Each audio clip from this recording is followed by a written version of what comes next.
a couple of national titles for the Dutchman. And it's Sonia, once again, this is brutal. But how much confidence do you think he would have taken from the 5,000? Arguably, his weaker distance, if he has one. Yeah, well, he's more known for the longer distances, World Cross Country, 10,000 metres, winning the World Championships. And again, this is, it's a bit of a test of concentration here and relaxation from the early stages, to set the pace, but to do it, in an even way. And Joshua has asked, unlike Gide, he has asked for a much more even pace. He wants to go exactly 63 seconds each lap. And they are bang on, just 63.04 for the first lap. And this is the thing, you don't want to panic too much and try to gain time early, particularly in a 10,000 metres. It is a long way to go, 24 laps at the track to go now. And, the first half of the race is really just about getting there as easy as you possibly can and then start to work. This race, it's actually kind of breaking into two already. We have the second pack is going to try and get some of the athletes to run under 27 minutes. But from the front, we have Roy Hoornweg. He's going to lead out for 1,500 metres and, take the 63-second lap. And then he's followed by Matthew Ramsden, who's had an absolutely fantastic season this year, athlete from Australia. He's broken PBs over 3,000 metres, 5,000 metres, 3:34 for 1,500 metres, and he will hope to get as far as 4,000 metres tonight. This is really good from Roy. He works with the NN running team, who, along with the expertise of the Globo Sports Communication, they have put this race on. And as I mentioned, if you're just joining us, we really hope you're enjoying this coverage free of charge around the world. The organisers decided they did not want to make a penny from tonight. They felt this needed to be a celebration of distance running. And Sonia, we said at the beginning, this is a really important night for our sport because athletics doesn't always get the opportunity to sit front and centre. And it is tonight, and with the best of intentions from everybody involved. And what a night already, and what a start this evening. It's been an absolutely fantastic start to the night, and it's a way of highlighting individual athletes. Oftentimes in track meets, we have so many events going on, track and field events, and great performances can get lost in the night. But here we have the chance to highlight great athletes and elevate them to their greatness and showcase, what individual athletes can do. And, they don't just do it by themselves. That's why we have all these pacemakers here tonight to help them out. A lot of these athletes, they work in teams who help them with their training. And then other athletes, some of these athletes are the best athletes in the world, some of the best athletes in their countries who are giving up their time to come and help here tonight, because that's what it takes. Pacemaking is not an easy job these days. You need some really quality athletes to be able to maintain these paces and to help athletes to push the limits of the fastest times that anyone's ever run in the world before. And as the years go on, that gets harder and harder to do. Well, there's a real electricity around this tiny stadium, I can promise you that. There are people crowded round on the walls on street level. Just a reminder, the stadium is in a sort of fantastic natural amphitheatre. I believe we're on the site of the former riverbed, and there are man-made lakes, palm trees. It's a fantastic place to come and exercise. 62.9. He's okay at the moment. And we've just hit our first significant landmark for many people, a 4:12 mile. 4:13 is the pace that we're looking for. 5 miles to go in old language. And Matt Ramsden, it's his job now to get us, to 3,000 metres. We're looking at 7:52. And then we'll see how far he can push on from there. But, the pacemakers, the further they can go at the more even pace, and the more they can carry Joshua, to the point where he will then have to start working himself. And, that's probably when he will have to start looking at the lights here as well. And they are just, running right on world record pace right now. They're not trying to get too far ahead of it because it's a long way to go, and you know, you just don't want to burn the energy too early in the race and save, you know, something for those last laps. Yeah, and I think we should clarify as well that Joshua's got to run a massive 31-second PB, so people might say, well, hang on a minute, surely that's far too big a margin, but he needed a 22-second PB to take the 5,000-metre record, and he managed that with room to spare. So it's an interesting challenge, and it's a mark of how confident he's feeling, that the fact that he's never run within half a minute of Kenenisa Bekele's record doesn't bother him. No, well, you know, I think he just wouldn't be looking at the record per se or what he has done himself in the past, but more, you know, focus on what he's done this year and, you know, what that equates to. And, you know, on paper, you know, he should, you know, be definitely within range of breaking this record. But, you know, it is a long way out here. It's a tough event. You know, it's quite different over 5,000 meters. You know, there's less laps you have to run by yourself. I think here he may be left with a lot more laps to run by himself, and you know, he will be actually after running at, you know, such a fast pace for a longer distance as well. But he's trained for this, he's prepared for this, and I'm sure he knows what to expect. But they are just running nicely on the pace right now, staying even, not trying to get too far ahead, and, you know, pick up the pace in those, saving something for the end, which is what he needs when he's going to be by himself and when he's be looking at those staying ahead of the green lights. We're bang on it right now.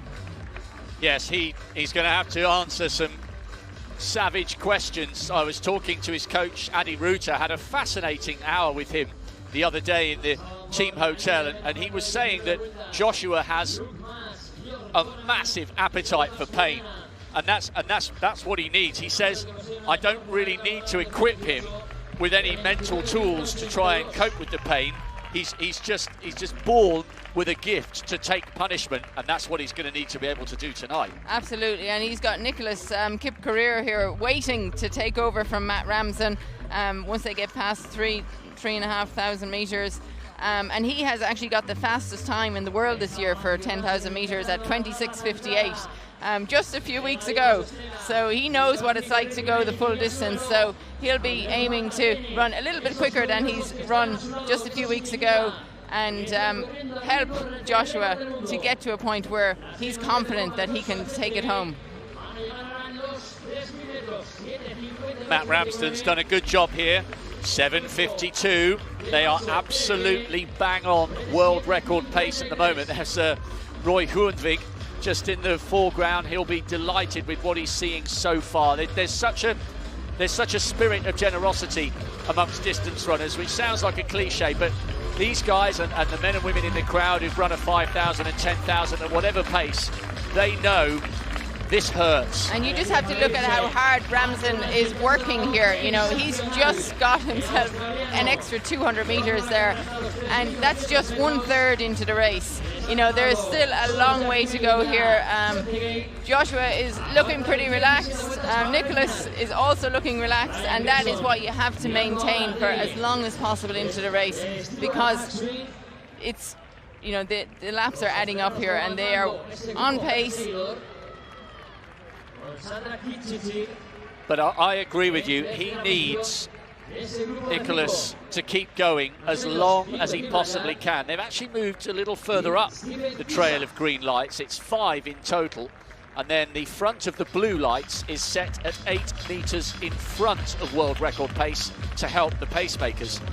But Kipkorir Kameli, to use both of his surnames, he's a 12:51 man, 3rd in the national cross country at the start of this year in Kenya, and that is absolutely no mean feat. Now the last lap was 62.9. This is good so far from Joshua Cheptegei. 62.4. This is what he needs, Sonia. It's metronomic. Yeah, just to be able to maintain that even pace, you know, a little bit under 63, a little bit over 63, you know, just to keep that going for as long as possible. And, you know, I'm sure that Joshua Cheptegei, he will be able to pick up the pace over the last 4 laps, but he just wants to get there feeling good. And right now they are working really well together. I think Nicholas, he's not pushing too hard yet, He's will be the next key marker that we'll be looking for is the 5,000 metre mark. You know, to be passing to in 13:07. You know, that would be the national record in many countries. It's pretty astonishing that he'll be coming close to, you know, 13 minutes at the halfway split.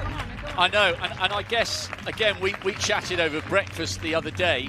13:06, 13:07 is ludicrous. As you say, that's world class, but if you look at the world record he set over 5,000 metres, 12:35, he's got the knowledge, bang on at the moment, he's got the knowledge that 12:35 he's run for 5,000. So if he goes through in 13:05, he can say to himself, I've run half a minute quicker than this, so I should be comfortable. Yeah, I think, you know, it's, you know, like watching the women's 5,000 metres, when you break it down into the laps, it's a very achievable, the 400 metre times, the 1,000 metre times, the halfway times, even 3,000 metres. But when you put it all together and add it all up, it does take a toll. And, you know, that's where he just has to continually maintain that constant, even pacing. And, you know, you can just see here the wave lights, they're keeping track of it. It will be interesting to talk to the athletes after and see if they have been helped by these lights or even notice them there. I think Gide definitely did, by the way, because she glanced back over her left shoulder a couple of times as she was hugging the bend. 63 on the nose for that one, 600 metres to go before we reach halfway. And there were a couple of little moments there where there were some gaps appearing between the Kenyan and the Ugandan, but Joshua Cheptegei has closed that up really nicely. We mentioned Uganda, and we're hoping that there'll be many people tuning in a very proud, beautiful country. So if you are watching from that brilliant East African nation, then Oliochia, I hope you're having a great time. And it's refreshing, Sonia, that with the likes of Stephen Kiprotich taking the marathon for Uganda in 2012 in London, and then we had Dorcas Nzakuru back in 05 winning the women's steeplechase, and Nakai won the women's 800 last year as Cheptegei took the 10,000.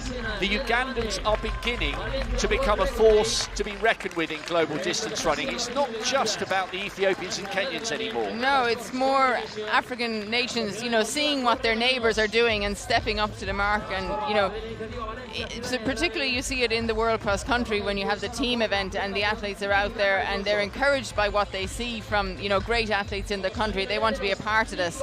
And you know, Joshua, you need someone like Joshua as an inspiration to athletes to look up to.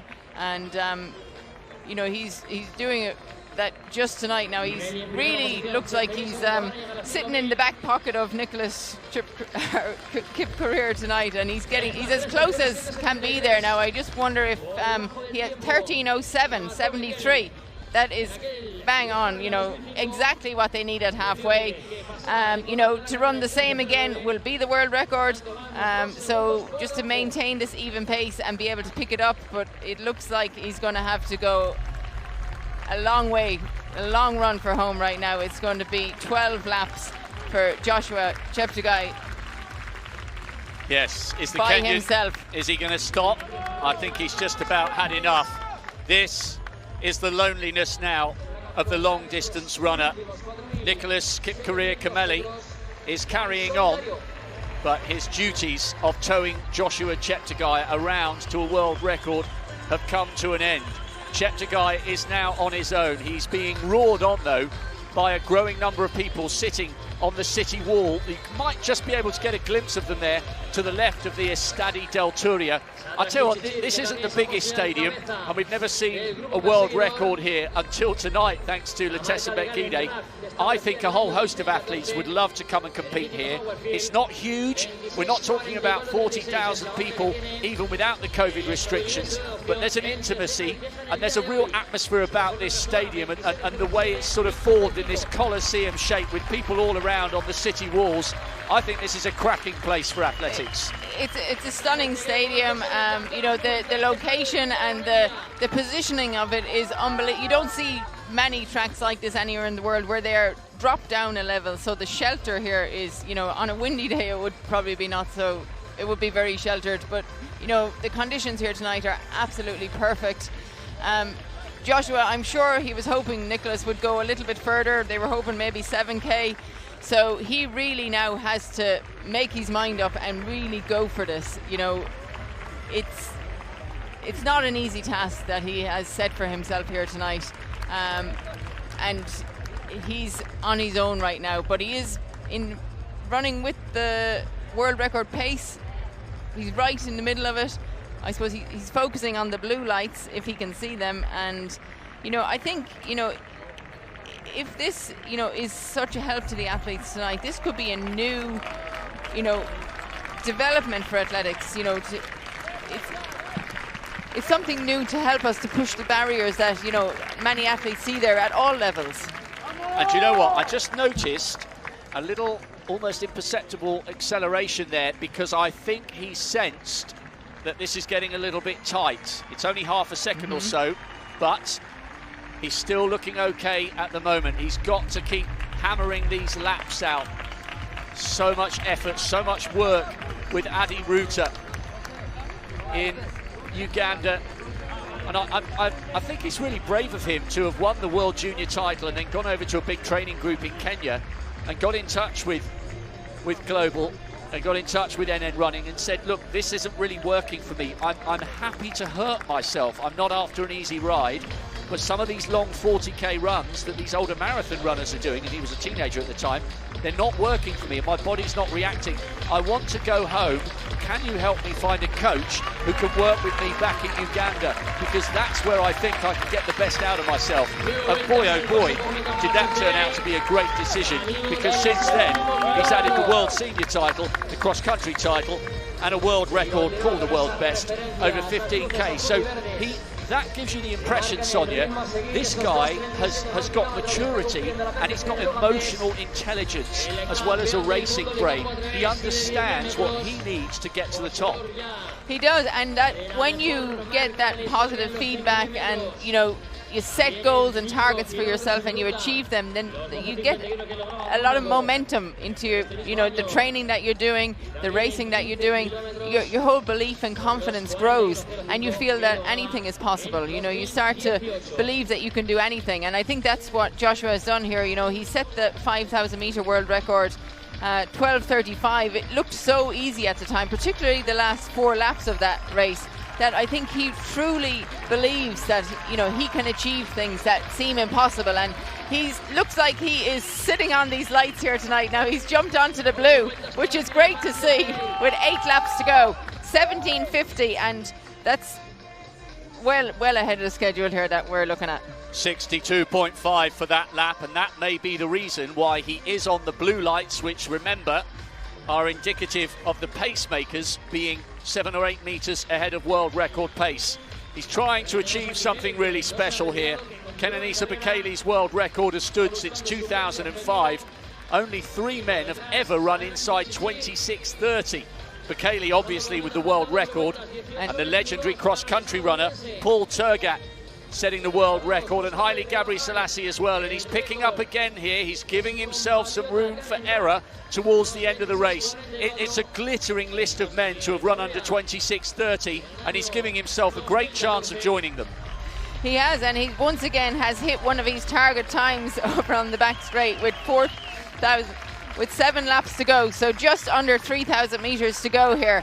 And now he is definitely within the range that, you know, it starts to feel easy when you're in the single digits. You know, he's getting around there. It'll soon be down to 2 kilometers. 2 kilometers to go will really break it down in his head that he can actually do this. So I think he really has to concentrate. He can actually focus a little bit on the athletes that he is catching and passing here now. That will give him a little bit of motivation to, you know, push himself and to catch up and to go by quickly. And, you know, while also maintaining contact with the pace here and check. I'm sure he will be keeping an eye on the clock every time he comes around. If you're a fan of the history of great sport, then what about the list of names he's trying to join as a 10,000 meter world record holder? Emil Zatopek first broke the 6.25 mile world best in Ostrava. There's a statue of him there. I was there for the Continental Cup and had a photo beneath it back in 1949. Then you move into the 60s. the legendary Australian distance runner Ron Clark, who got a bronze in 64 and then famously needed oxygen at the high altitude of 68. He's been a world record holder. Lassie Viren in the 70s, a 4-time Olympic champion, did the double in 72 and 76. And then you move in to the likes of the 90s. 3 times Haile Gebrselassie has held this record. Paul Tergat as well. All of them with glittering careers in cross-country and track and the road. Tergat, the first man under 2:05 for the marathon. Gebrselassie was the first man under 2:04. Both of them proud holders of the 10,000 metre world record before it passed to Kenenisa Bekele, a 6-time long course cross-country world champion and a triple Olympic champion, 5,000 and 10,000 metres. It's a glittering list of who's who in terms of the all-time greats, and that's the kind of company that Joshua Cheptegei would be in if he can somehow keep this going. And I tell you what, Sonia, he's getting a standing ovation from the crowd here, even though he's got 5 to go. And he's just passed through with 2 kilometres to go, and he is still on world record pace. In fact, he is under world record pace. You know, as each lap goes by, he's just going to get more and more motivation to belief and confidence that he is able to do this. And right now, he is still maintaining that relaxation that we saw in Monaco over the 5,000 metres. I think for, you know, someone who's a 5,000 metre runner, a 10,000 metre runner, when they see 1 mile to go, 1 lap or 4 laps of the track to go, that is a small, you know, it's not something that is unachievable for them. They're kind of what I would call within range of really racing to achieve the record. This is absolutely incredible. Wherever you're watching this in the world, I hope you're enjoying this. Distance running, free to view anywhere on the planet, because we're watching something really, really special here. This was the NN Valencia World Record Day. We've seen one, surely we can't be on the way to seeing another, can we? 62.9, lap after lap after lap. He's edging ever closer to a place in the history books. He's only run twice this year, Sonia, and on both occasions he's broken a world record. World 5K on the roads back in February in Monaco, then the 5,000 metres on the track in August. If he does this though, there's such a mystique, there's such a majesty about the 10,000 metres, 25 soul-destroying laps of a track. I think this would beat the other 2. I think this would be the key run of the year, and I'd actually rank this alongside winning the 10,000 last year in Doha. This would be some achievement. I think it would just be another stamp of approval of his greatness, and it's hard to even hear what's going on here now with 3 laps to go, and this is very, very possible. We're 23 up, that's another 63-second lap there. I mean, he's just like knocking off these laps even after even, and I can see a sprint coming for the last lap. So I don't know, I think we can start we want to stand up and start celebrating right now, but with 1 kilometre to go, you know, this is where, you know, the concentration may turn into racing. And you know, there's a number of athletes that he's lapping here to chase. 36 with 1 kilometre to go. He is 1.5 seconds under his projected time, which is well under world record pace. So this is definitely, it's been the world record day in Valencia today. It's been named that. This could be a holiday after tonight. This is so exciting. We really hope you're enjoying this. I just can't stop smiling. I can't believe what we're in the process of witnessing here. If he can keep it going. 2 laps to go.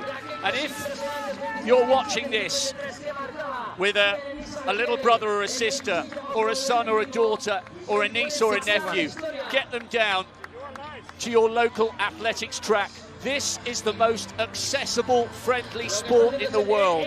If you can run, or jump, or throw, you can be a world-class athlete. There is no barrier where our sport is concerned. And these are the kind of images that inspire the next generation of global stars, not only perhaps in Uganda or across Africa, but around the world. He is standing as a symbol of all that is great. He's pouring his heart and soul into this record attempt. into this journey to greatness that he is relentlessly pursuing with painful session after painful session, and he's tantalizingly close now to doing something he may not have thought was possible 6 or 7 years ago. The world junior champion, the world senior champion, has 400 meters to go. Can he do it? Can he keep it going? He's ahead of the green lights at the moment. Another 63, but 63.8. He's getting tired, but he's flying the flag brilliantly for Uganda. He comes from the Sabini tribe, who traditionally have a low standing in Ugandan culture, but he's rewriting what's possible in his country. He's a shining example of all that is possible with determination. He's a slight man, but he's big in personality, big in talent, and big in ambition. This has been absolutely incredible here. Coming round, he's just got to keep driving. Kenenisa Bekele's time, 26:17. We've seen one world record. I think we might be about to see another. This has been absolutely fantastic. The hairs on the back of my neck are standing to attention. It's a standing ovation from everyone here. He has roared with the heart of an African lion. He's delivered. It's a world record for Joshua Cheptegei, the Commonwealth champion. The world champion is the fastest man in history, over 6.25 miles. And this is a night that will never be forgotten by any of us who were privileged enough to be here. He has shone like a star in the night sky of Spain. That was incredible. That was outstanding. I mean, the pressure and the expectation for Joshua to come here tonight, a whole day in the city of Valencia built around him, and also on Gide, you know, to have the two of them come here and deliver on what was named a world record day is outstanding. It's something that, you know, we all wanted it to happen, but we were fearful, you know, that it wouldn't. But to see it actually happen in front of our eyes is unbelievable. That is just, you know, solidifying his greatness over the past years, running the World Championships, world record, world cross-country champion, and he just made it look easy. He just got fast. I knew those last 4 laps he was just going to get faster and faster, but he did get tired going into the last lap, but he was able to carry it through and come home with a world record. A successful year like you couldn't have imagined with, you know, everything being cancelled. It is just outstanding. I'm absolutely speechless after tonight. It was so emotional. There are people waving their cameras out here. Everybody around the stadium standing, trying to get a glimpse of the man of the moment. There's a lovely embrace for Roy Hoenweg, who started the pacemaking so well. This was the last 400 meters. This was the run for destiny. Zatopek, Clark, Viren, Gabri Selassie, Turgat, Bekele, and now that list has added to it Joshua Cheptegei, and surely Sonia O'Sullivan, there's only one thing left for him to do, and that is turn a world gold and a Commonwealth gold into Olympic gold. If we have an Olympic Games next year in Tokyo, what a race that will be between him and the defending champion, Sir Mo Farah. And you'd have to put him down as favourite after what we've seen here tonight and across this year. Not just one world record, not 2, but 3. What a year! 3 races, 3 world records, no championships. There's a lot to look forward to when the Olympic Games eventually take place, and hopefully they will next year. Oh, what a night. It's been such hard work for the organisers.